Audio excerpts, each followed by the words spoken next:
Bonjour à tous, ravi d'être parmi vous aujourd'hui pour aborder un sujet qui est au cœur de la transformation numérique, mais aussi de la nouvelle surface d'attaque, la posture de sécurité de l'identité. Pourquoi ce sujet? Le constat est assez simple. Nous passons d'un monde où l'on gère des accès à un monde où l'on doit maîtriser un écosystème hybride, composé à la fois d'humains et de plus en plus d'agents autonomes. Aujourd'hui, l'identité n'est plus un simple outil de confort, c'est le nouveau périmètre de sécurité. Rapidement notre safe harbor. Pour cette session, donc, je vous propose de suivre ce parcours en 4 étapes.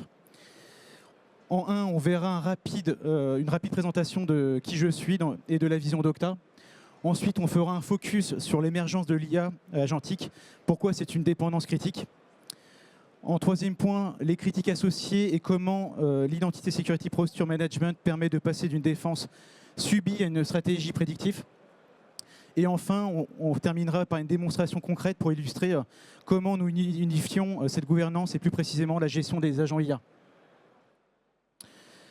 Rapidement, donc je m'appelle Nicolas Milosavljevic. Ça fait maintenant plus de 10 ans que j'accompagne les organisations dans les problématiques de transformation numérique et plus précisément autour de la gestion des identités.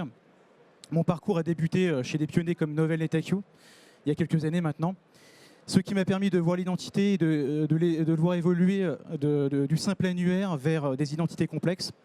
Depuis maintenant 5 ans, chez Okta, ma mission est d'aider nos clients à concrétiser leur stratégie Zero Trust, à savoir sécuriser l'accès, tout en garantissant une expérience utilisateur fluide.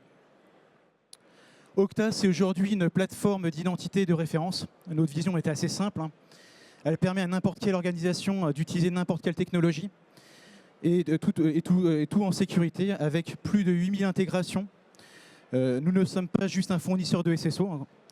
Nous sommes le tissu connecteur de votre système d'information dans un monde où les silos se multiplient. Okta offre cette couche d'abstraction nécessaire pour centraliser la gouvernance.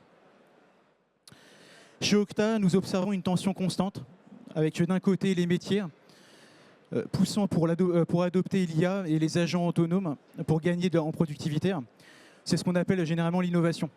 De l'autre, on a les équipes de sécurité qui voient apparaître un shadow IT, des agents qui agissent sans supervision, avec des privilèges parfois excessifs. Notre rôle n'est pas de freiner cette innovation, mais de lui donner un cadre sécurisé pour qu'elle puisse s'épanouir sans compromettre l'entreprise. C'est le point de rupture technologique. Traditionnellement, l'IAM gérait des humains, puis sont arrivées les machines et les services, ce qu'on appelle les workloads d'identité. Aujourd'hui, nous entrons dans une ère de l'agentique où un agent IA ne se contente pas de répondre à une requête, il y raisonne et prend des décisions. Si cet agent a une identité compromise ou mal configurée, il devient un vecteur d'attaque autonome et extrêmement rapide. Les chiffres parlent d'eux-mêmes. Il faut encore près de 300 jours pour détecter une violation. Pourquoi ? Parce que la visibilité est fragmentée aujourd'hui. Les identités non humaines, ce qu'on appelle les NHI, représentent désormais un volume de 10 à 45 fois supérieur aux identités humaines. 80% des RSSI augmentent les budgets sur ce point car ils réalisent que le risque n'est plus uniquement sur le mot de passe de l'utilisateur, mais sur les clés d'API oubliées ou les agents un peu trop bavards, donc c'est les agents IA. Pour répondre à ce défi, chez Okta, nous avons conçu un blueprint. Ce blueprint, il structure la réponse en 3 questions fondamentales. En 1, où sont mes agents? Grâce à l'intégration avec vos EDR, vos gateways et vos navigateurs, Okta découvre les agents connus comme inconnus, ce qu'on appelle le shadow IT, pour les importer et les enregistrer dans un référentiel central. En 2, à quoi peuvent-ils se connecter? C'est ici qu'Okta for IA Agent centralise les politiques d'accès. Donc on définit ici le scope au hôte, les délégations, les autorisations à grain fin, ce qu'on appelle le fine grain en anglais. En 3, que peuvent-ils faire? Via une gateway dédiée et l'injection de credentials sécurisés, nous assurons un contrôle au runtime. Et si vous regardez un peu plus en bas sur le schéma, on a la notion de kill switch. Donc c'est une capacité qui est unique et qui permet de révoquer globalement tous les jetons d'accès à un agent dès qu'il est suspecté, donc de façon instantanée. C'est le passage de ce qu'on appelle une visibilité passive à une gouvernance active.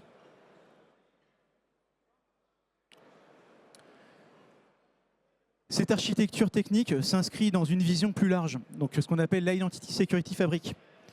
L'idée est de briser les silos de façon définitive. Grâce à des standards comme l'IPSI, donc c'est un standard d'interopérabilité, nous créons un écosystème où l'identité n'est plus une application isolée, mais une couche d'intelligence partagée en temps réel avec votre EDR, votre SOC, vos SIEM, pour orchestrer la sécurité de manière globale. L'ISPM, ce qu'on appelle l'Identity Security Posture Management, c'est l'outil qui rend cette fabrique opérationnelle au quotidien. On va apporter la visibilité. Hop. Excusez-moi. Hop. Parfait. On va apporter la visibilité. Donc, on va détecter les configurations à risque clés, les clés statiques, donc les privilèges excessifs, ce type d'éléments. On a la notion de contrôle. On applique le moindre privilège, même pour les agents IA. Ensuite, on a la brique de gouvernance qui va automatiser la remédiation si un risque est détecté. On va s'appuyer sur une couche d'orchestration qui s'appelle Okta Workflow, qui intervient pour corriger la posture avant que l'incident en arrive. Nous le constatons régulièrement dans les organisations, que les organisations sont confrontées à de nombreux angles morts en matière d'identité. Ces points d'accès négligés, notamment ceux impliquant les identités non humaines, ou des éléments critiques comme les clés ou les jetons, créent des vulnérabilités importantes, souvent invisibles.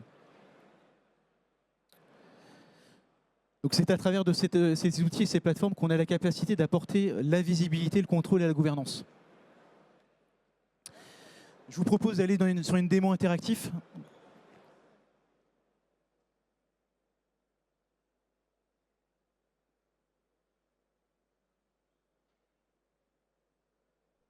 Patientez quelques instants.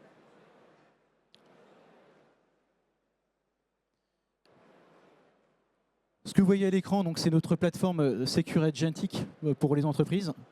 Donc, qui répond aux 3 questions qu'on vient juste d'exposer. Donc, où sont mes agents, à quoi peut-il se connecter et comment ils le font.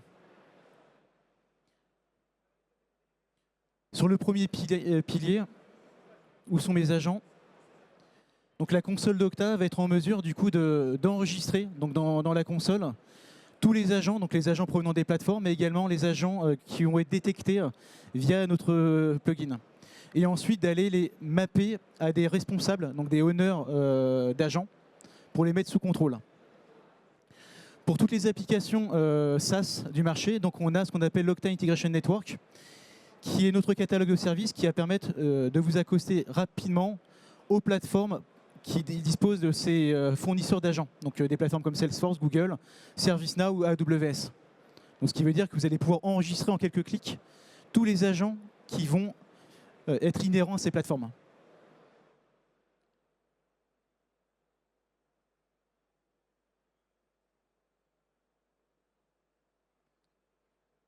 Donc ce catalogue de services aura vocation à être alimenté, comme vous le disiez, donc on a plus de 8000 intégrations sur le catalogue. Ensuite, une fois qu'on a choisi du coup l'acteur en question, donc on va importer les agents de façon assez simple, une fois que le connecteur est établi. Donc on voit que l'agent est en cours d'import, donc on a 9 agents importés. On les retrouve ici, donc on voit que le statut est toujours en stage. On voit que les responsables, on les a ajoutés à un groupe. On peut créer des groupes, des owners de façon unitaire si on le souhaite. Ensuite, on va dans la partie SPM. Ici, vous allez détecter tous les agents inhérents à des usages non conformes au niveau de vos populations. Donc on va s'appuyer sur un plugin qui va détecter tous les consentements réalisés au niveau des agents. Et ensuite, on va aller tout simplement gérer des actions de remédiation. On va enregistrer ces agents, on va vérifier s'ils ont vocation à être enregistrés et mis sous contrôle de la plateforme afin d'en assurer la gouvernance. Donc on va lui assigner du coup un owner après détection. Donc on voit différents agents, donc du ChatGPT et autres. Donc l'intérêt, c'est de mettre sous contrôle ces fameux agents. Ensuite, la deuxième question, c'est comment va-t-on se connecter? On va s'appuyer sur une notion de serveur MCP. Donc c'est une couche d'abstraction qui va permettre de faciliter l'accès aux différents à quoi du coup les agents vont se connecter, donc les données de vos entreprises, avec la notion ce qu'on appelle le virtual MCP server. Donc c'est comme ça que vous allez mettre sous contrôle l'accès à vos agents. Donc, vous allez leur donner du coup les outils auxquels vos agents vont devoir se connecter, à quelles données vont devoir se connecter ces agents. Et on va gérer les connexions. Donc il y aura plusieurs méthodologies de connexion, sous forme d'API, sous forme d'application IDC, sous forme de serveur d'autorisation granulaire avec de l'API Access Management, et le serveur MCP. Donc certains agents vont pouvoir potentiellement utiliser des comptes de service, par exemple, pour pouvoir se connecter. Et donc on va contrôler l'accès conditionnel et contextuel de ces agents en sélectionnant quel type de permission fine on va leur donner. Une fois qu'on a réalisé ça, donc, on a